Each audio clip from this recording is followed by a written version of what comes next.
ओम श्री परमात्मने नमः। श्रीमद् भगवत गीता सरल हिंदी भाषा। दूसरा अध्याय। दूसरे अध्याय में हताश बैठे अर्जुन को केशव प्रोत्साहित करते हैं और उसे संकोच और विषाद छोड़कर अपना क्षत्रिय धर्म निभाने का आह्वान करते हैं।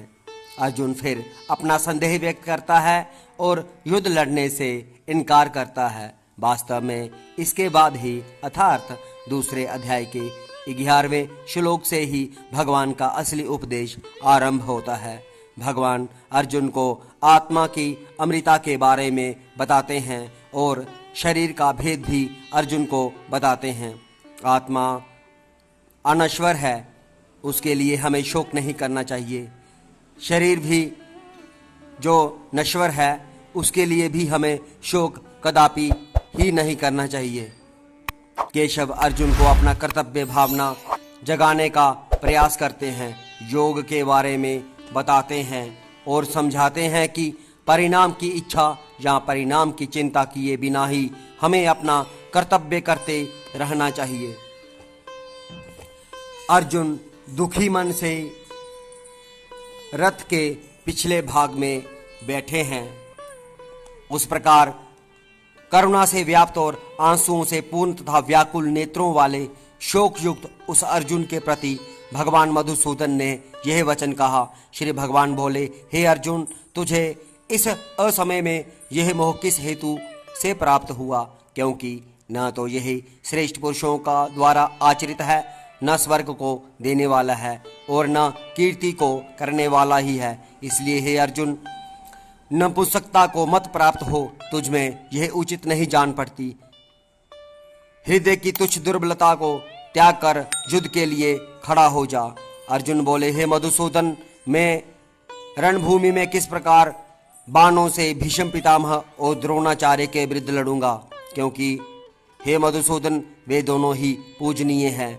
इसलिए हे महानुभाव, गुरुजनों को न मार कर मैं इस लोक में भिक्षा का अन्न भी खाना कल्याणकारक समझता हूँ, क्योंकि गुरुजनों को मारकर भी इस लोक में रुधिर से सने हुए अर्थ और काम रूप भोगों को ही तो मैं भोगूंगा।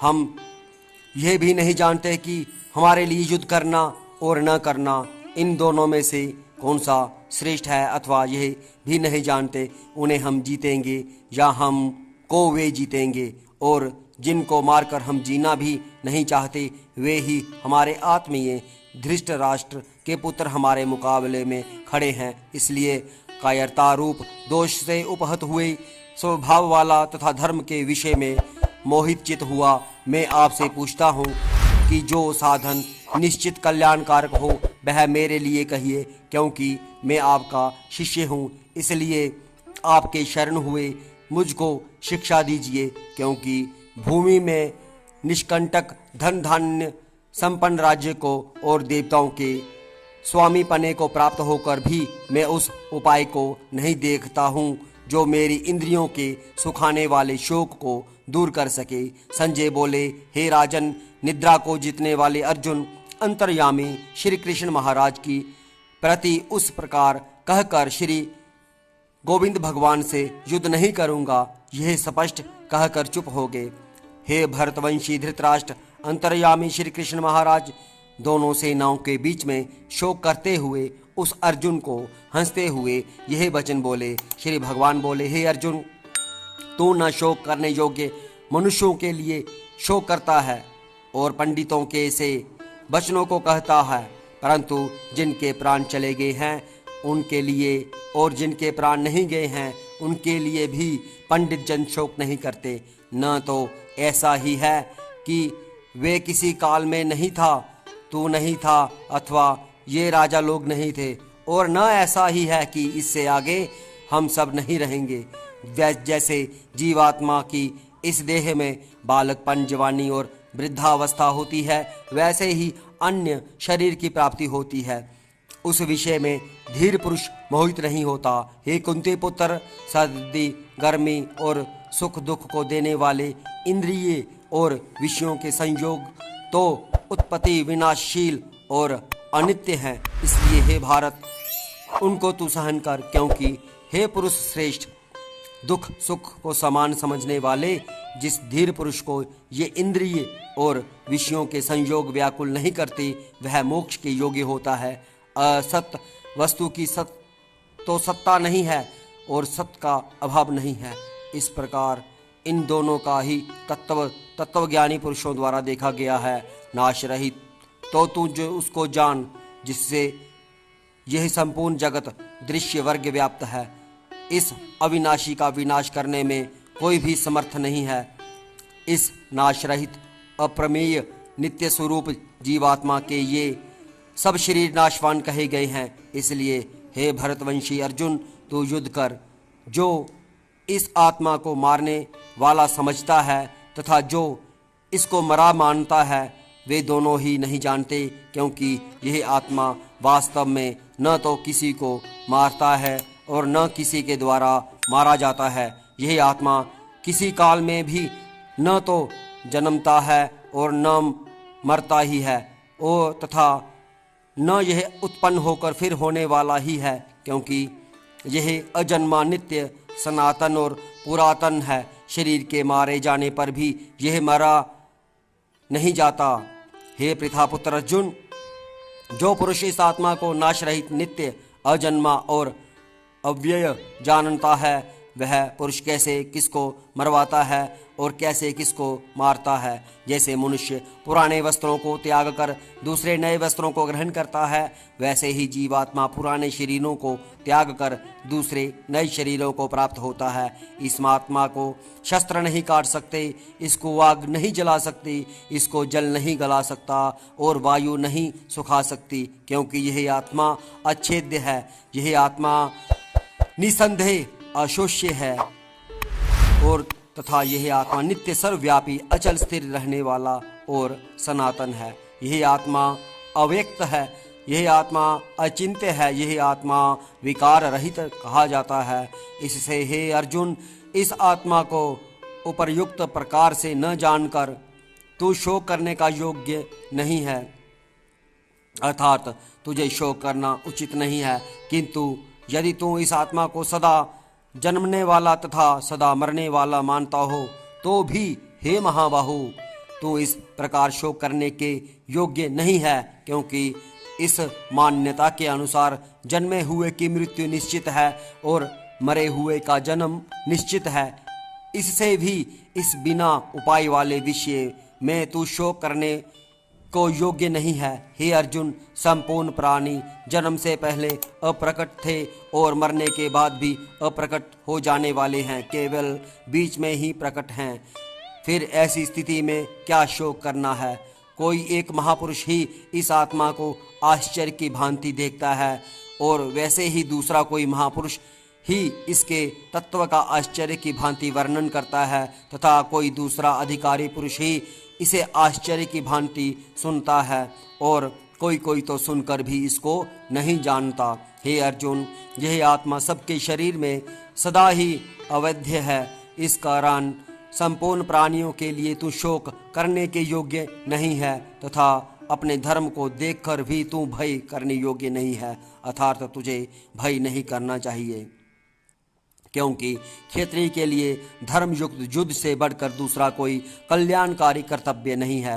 हे पार्थ, अपने आप प्राप्त हुए और खुले हुए स्वर्ग के द्वार रूप इस प्रकार के युद्ध को भाग्यवान क्षत्रिय लोग ही पाते हैं। किंतु यदि तू इस धर्म युक्त युद्ध को नहीं करेगा तो स्वधर्म और कीर्ति को खोकर पाप को प्राप्त होगा, तथा सब लोग तेरी बहुत काल तक रहने वाली अपकीर्ति का भी कथन करेंगे, और माननीय पुरुष के लिए अपकीर्ति मरण से भी बढ़कर है, और जिनकी दृष्टि में तू पहले बहुत सम्मानित होकर अब लघुता को प्राप्त होगा, वे महारथी लोग तुझे भय के कारण युद्ध से हटा हुआ मानेंगे। तेरे वैरी लोग तेरे सामर्थ्य की निंदा करते हुए तुझे बहुत से न कहने योग्य वचन भी कहेंगे। उससे अधिक दुख और क्या होगा। या तो तू युद्ध में मारा जाकर स्वर्ग को प्राप्त होगा, अथवा संग्राम में जीतकर पृथ्वी का राज्य भोगेगा। इस कारण अर्जुन, तू युद्ध के लिए निश्चय करके खड़ा हो जा। जय पराजय, लाभ हानि और सुख दुख को समान समझकर उसके बाद युद्ध के लिए तैयार हो जा।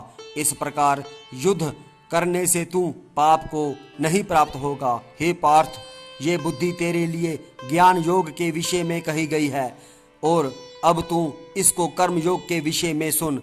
जिस बुद्धि से युक्त हुआ तू कर्मों के बंधन को भली भांति त्याग देगा अर्थात सर्वथा नष्ट कर डालेगा।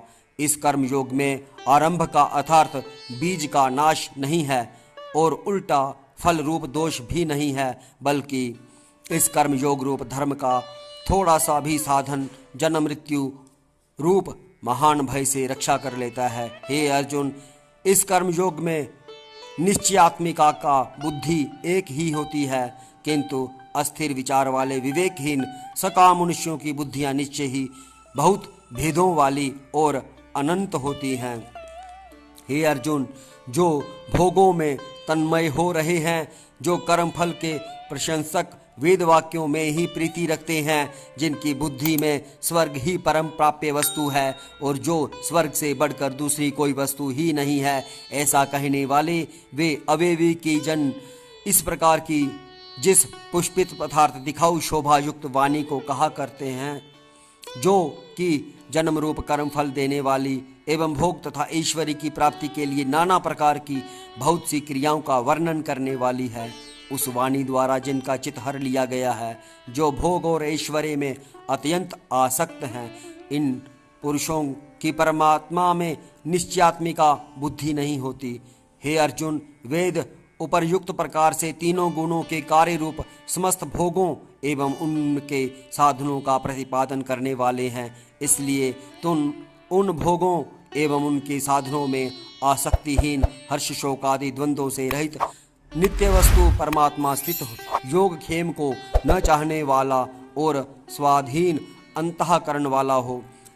सब ओर से परिपूर्ण जलाशय के प्राप्त हो जाने पर छोटे जलाशय में मनुष्य का जितना प्रयोजन रहता है, ब्रह्म को तत्व से जानने वाला ब्राह्मण का समस्त वेदों में उतना ही प्रयोजन रह जाता है। तेरा कर्म करने में ही अधिकार है, उसके फलों में कभी नहीं, इसलिए तू कर्मों के फल का हेतु मत हो तथा तेरी कर्म न करने में भी आसक्ति न हो। हे धनंजय, तू आसक्ति को त्याग कर तथा सिद्धि और असिद्धि में समान बुद्धि वाला होकर योग में स्थित हुआ कर्तव्य कर्मों को कर। समस्त समत्व ही योग कहलाता है। इस समत्व रूप बुद्धि योग से सकाम कर्म अत्यंत ही निम्न श्रेणी का है, इसलिए हे धनंजय, तू समबुद्धि में ही रक्षा का उपाय ढूंढ अर्थात बुद्धि योग का ही आश्रय ग्रहण कर, क्योंकि फल के हेतु बनने वाले अत्यंत दीन हैं। समबुद्धि युक्त पुरुष पुण्य तथा और पाप दोनों को इसी लोक में त्याग देता है अर्थात उनसे मुक्त हो जाता है। इससे तू समत्व रूप योग में लग जा। यह समत्व रूप योग ही कर्मों में कुशलता और अर्थात कर्म बंधन से छूटने का उपाय है, क्योंकि समबुद्धि युक्त ज्ञानी जन कर्मों से उत्पन्न होने वाले फल को त्याग कर जन्म रूप बंधन से मुक्त हो निर्विकार परम पद को प्राप्त हो जाते हैं। जिस काल में तेरी बुद्धि मोह रूप दलदल को भांति भांति पार कर जाएगी, उसी समय तू सुने हुए और सुनने में आने वाले इस लोक और परलोक संबंधी सभी भोगों से वैराग्य को प्राप्त हो जाएगा। भांति भांति के वचनों को सुनने से विचलित हुई तेरी बुद्धि जब परमात्मा में अचल और स्थिर ठहर जाएगी, तब तो योग को प्राप्त हो जाएगा अर्थात तेरा परमात्मा से नित्य संयोग हो जाएगा। अर्जुन बोले, हे केशव, समाधि में स्थित परमात्मा को प्राप्त हुए स्थिर बुद्धि पुरुष का क्या लक्षण है? वह स्थिर बुद्धि पुरुष कैसे बोलता है, कैसे बैठता है और कैसे चलता है? श्री भगवान बोले, हे अर्जुन, जिस काल में यह पुरुष मन में स्थित संपूर्ण कामनाओं को भली भांति त्याग देता है, आत्मा से आत्मा में ही संतुष्ट रहता है, उस काल में वह स्थित प्रज्ञ कहा जाता है। दुखों की प्राप्ति होने पर जिसके मन में उद्वेग नहीं होता, सुखों की प्राप्ति में जो सर्वथा निस्पृह है तथा जिसके राग भय और क्रोध नष्ट हो गए हैं, ऐसा मुनि स्थिर बुद्धि कहा जाता है। जो पुरुष सर्वत्र स्नेह रहित हुआ उस शुभ या अशुभ वस्तु को प्राप्त होकर न प्रसन्न होता है और न द्वेष करता है, उसकी बुद्धि स्थिर है। जो कछुआ सब ओर से अपने अंगों को जैसे समेट लेता है, वैसे ही जब यह पुरुष इंद्रियों के विषयों से इंद्रियों को सब प्रकार से हटा लेता है, तब उसकी बुद्धि स्थिर है। इंद्रियों के द्वारा विषयों को ग्रहण न करने वाले पुरुष को भी केवल विषय तो निवृत्त हो जाते हैं, परंतु उसमें रहने वाली आसक्ति निवृत्त नहीं होती। इस स्थित प्रज्ञ पुरुष को तो आसक्ति भी परमात्मा का साक्षात्कार करके निवृत्त हो जाती है। हे अर्जुन, आसक्ति का नाश न होने के कारण ये प्रथम स्वभाव वाली इंद्रियां यत्न करते हुए बुद्धिमान पुरुष के मन को भी बलात्कार हर लेती हैं। इसलिए साधक को चाहिए वह उन संपूर्ण इंद्रियों को वश में करके समाहित चित्त हुआ मेरे परायण होकर ध्यान में बैठे, क्योंकि जिस पुरुष की इंद्रियां वश में होती हैं उसी की बुद्धि स्थिर हो जाती है। विषयों को चिंतन करने वाले पुरुष की उन विषयों में आसक्ति हो जाती है। आसक्ति से उन विषयों की कामना उत्पन्न होती है और कामना में विघ्न पड़ने से क्रोध उत्पन्न होता है। क्रोध से अत्यंत मूढ़ भाव उत्पन्न हो जाता है। मूढ़ भाव से स्मृति में भ्रम हो जाता है। स्मृति में भ्रम हो जाने से बुद्धि अर्थात ज्ञान शक्ति का नाश हो जाता है और बुद्धि का नाश हो जाने से यह पुरुष अपनी स्थिति से गिर जाता है। परंतु अपने अधीन किए हुए अंतःकरण वाला साधक अपने वश में की हुई राग द्वेष से रहित इंद्रियों द्वारा विषयों में विचरण करता हुआ अंतःकरण की प्रसन्नता को प्राप्त होता है। अंतःकरण की प्रसन्नता होने पर इसके संपूर्ण दुखों का अभाव हो जाता है और उस प्रसन्नचित्त वाले कर्मयोगी की बुद्धि शीघ्र ही सब ओर से हटकर एक परमात्मा में ही भली भांति स्थित हो जाती है।